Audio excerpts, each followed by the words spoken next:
The United States has been trying to unseat and remove the government of Venezuela for a very long time, right the way through the period of the previous government of Chavez and all the way through the administration of the president now, Nicolas Maduro. I say president now.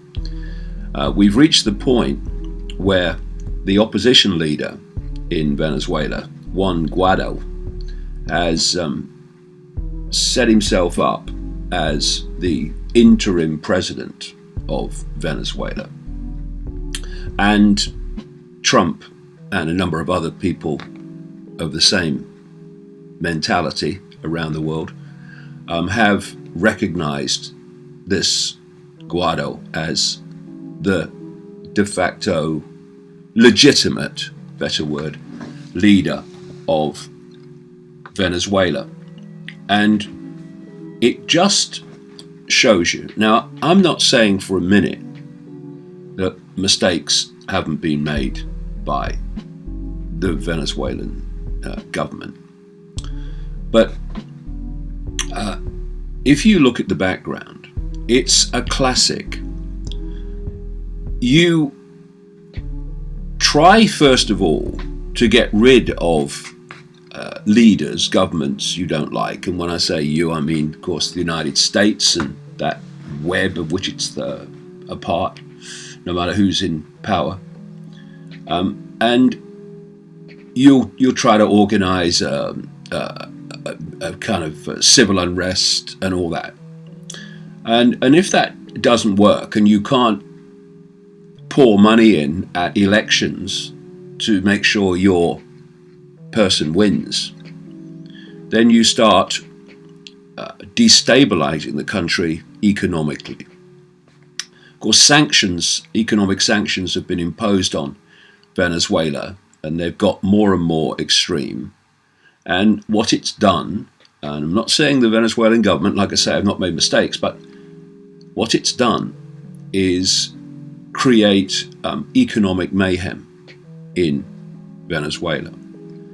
And people there who can see beyond the moment have recognized what's been going on, and that is that there has been a systematic effort to destabilize Venezuela, not just economically, but in terms of protests, to get rid of this government, which the people of Venezuela, or at least the majority, appear to be deciding that they would rather have, rather than what went before or what the alternative was.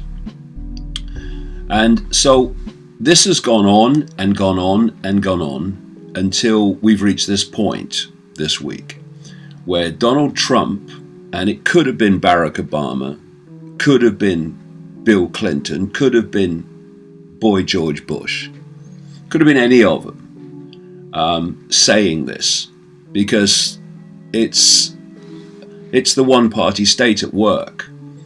And Trump said, "Today I am officially recognizing the president of the Venezuelan National Assembly, Juan Guaido, as the interim president of Venezuela."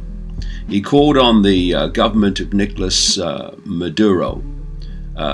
He called it illegitimate and directly responsible for any threats posed to the Venezuelan people. Now, where on earth have you heard that before?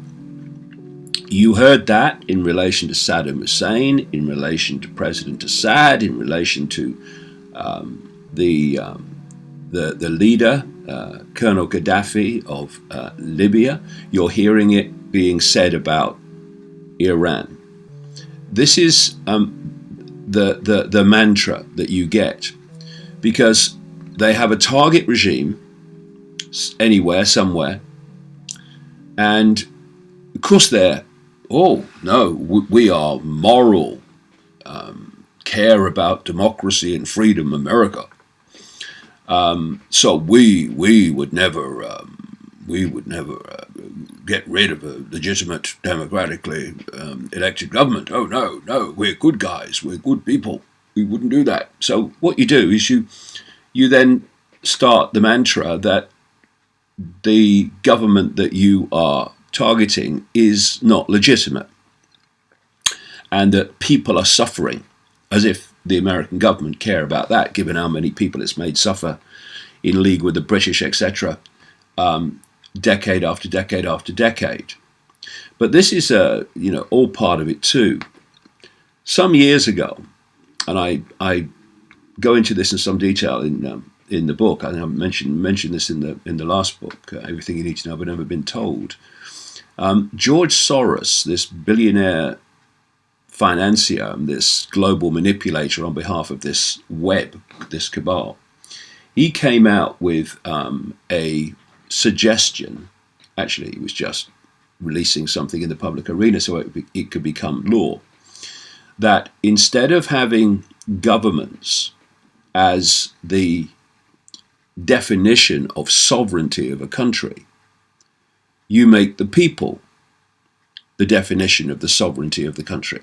So, oh, well, that's fair enough. You're taking power away from leaders and you're giving it to the people. Well, as if that's what George Soros was talking about. Couldn't care less about people, quite the opposite. So the idea was that if you move the definition of sovereignty from the government to the people of the country, then, as he actually pointed out, as if it was a good thing,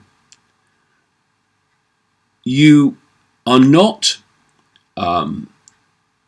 overriding the sovereignty of a nation by targeting the government and removing it, because that's not the definition of sovereignty of the nation. The sovereignty of the nation is the population.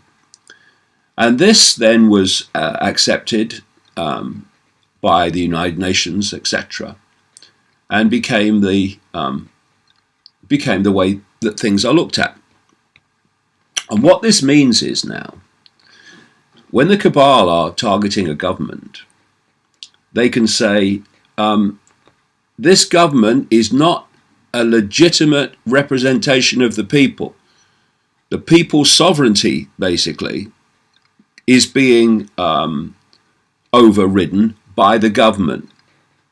And therefore, to protect the sovereignty of the country, i.e. the people, we can quite legitimately remove this regime to protect sovereignty and to protect democracy, when the very opposite is what they're doing. But that's how the inversion works. And you can always tell when it's an organized cabal coup, when all the usual suspects come flying out to support what America wants. It's all, oh no, Trump, oh, we don't like Trump. And as soon as the Trump suggests or supports anything in line with the agenda, oh yeah, Trump's right, yeah, we think the same. So what we've had, therefore, is Venezuela being turned upon by a number of governments in South America and by the EU. Now, President Maduro has said that the Venezuelan government, which it obviously claims is still it and not this other guy, Guaido, is breaking off diplomatic relations with the United States and giving US diplomats, 72 hours to leave the country. And what's happening in response is people like Pompeo, this ultra-extremist Secretary of State in America, is saying, no, we're not leaving, because you're not the legitimate government anymore. Guaido is our man, because that's what it is.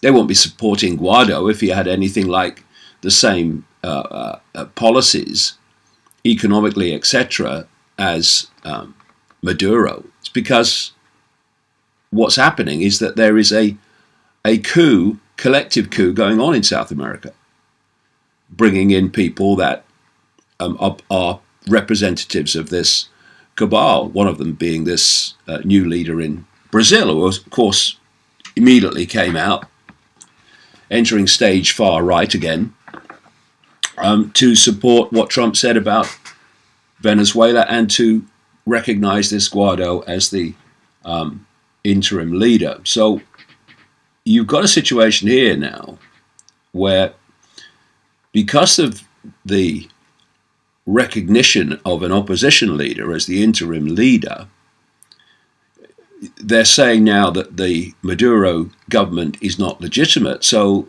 anything the Maduro government says is not representative of Venezuela. What that now means is Venezuela's being run from Washington, because nothing the elected government of Maduro says will be recognized by the United States and all its allies. And so where this is going is not pleasant, because it's reached that point now of the way that this process of destabilizing and overthrowing the Venezuelan government, it's reached the point now of clearly no return. So we have this situation then where the others in the cabal, representatives of the cabal, have come out and supported it. This guy Bolsonaro, the Brazilian leader, who is a very extreme man and clearly a very deeply unpleasant man, a man for some, you would think on the surface, bizarre reason, who is obsessed with Israel and supporting Israel from Brazil. And this is why he and Netanyahu get on so well as bosom buddies. This is why the far-right regime of Netanyahu in Israel is so supportive of the new Brazilian government, and if you look at history, so supportive of far-right regimes. Let us not forget that Israel was a supporter, covertly, it came out later, of apartheid South Africa. The Anti-Defamation League, this far-right front for the Israeli government around the world, especially in America where it's based, targeting critics of Israel as anti-Semitic, it was exposed for doing surveillance on people in America on behalf of the apartheid regime in South Africa. And of course, given the background of the far-right regime in Nazi Germany, you would think that would be an extraordinary thing to do, except, of course, the Israeli government, like every other government, is not there, or virtually every other government, is not there to support and represent Jewish people, but to represent a communal agenda with other points in the web around the world. European Union has sided with democratic forces. A democratic force is anything that suits the United States government and its allies. European Union has sided with democratic forces in Venezuela, backing the self-proclaimed president, Juan Guaido, over the elected government of Nicolas Maduro. Unlike Maduro, the Parliamentary Assembly, including Juan Guaido, have a democratic mandate from Venezuelan citizens, says President of the European Council, Donald Tusk, on Wednesday, urging all of Europe to support, quote, democratic forces in Venezuela. And of course, this is spoken by a man, Donald Tusk, who represents a extraordinarily undemocratic edifice of bureaucratic power called the European Union, who, with his colleagues, but him certainly centrally involved, is trying to destroy Brexit and the democratic referendum decision of the British people. It was a long time coming indeed, people. These two last videos I've posted of David Icke, it was about 7 years ago. He made the speech about Venezuela and United States plans slash the cold plans for the world. And this one, it close to home, people, because I'm in the Caribbean. This is Venezuela. Venezuela has always been a good friend to Jamaica. Always. You can go and check the history. We know CARICOM is silent. Jamaican government will be silent. That's expected. If we can't hit out against the genocide that was going on in Palestine, come on. You will hit out and Maduro getting captured, kidnapped, man his wife. So that's that. But it's here, people. It's here. It's here. Trump have nothing to lose. Nothing to lose, people. Nothing. And that's a part of it too, people. When you have nothing to lose, you'll do anything. You'll do everything. And this man claiming Maduro is a bad guy, dictator. But what about Trump? This man power with a known PDF file for years, Epstein. Shared the same fantasies with him, involving how much crimes, covered up court cases. But all of a sudden, care about the Venezuela people. Oh, y'all know that, people. It's oil. It's all about the oil, the oil, the oil. The oil and nothing else. I thought these countries were shithole countries, third world countries. Oh, all of a sudden, yo, people, this is just crazy. This is crazy what going on. We see a lot of people celebrating. People are saying it's cool. Yeah, best president. This is gangster and badass and we live in a sad time, people. Americans' love for blood and war never cease to amaze with me. They love war. They love chaos. They love these things, people. So the warmongers will be cheering it on. And let's see what's left of the MAGA and the Trump supporters. What will they say? Will this be the final straw? They'll say, yeah, Trump will bring back America because what? We now have oil, we'll get a boom. The economy will get a boom. I see somebody at a post up that say American economy are going to get a boom, you know. So, evil people run the world, people. Evil people run the world, nothing new. And we can see that this is all a plan. No one going for Netanyahu. Look what he has done to Palestine. No one going for him. UN, all they do is talk, gather up and talk for what, 100 hours. Evil people run the world, people. Evil people run the world.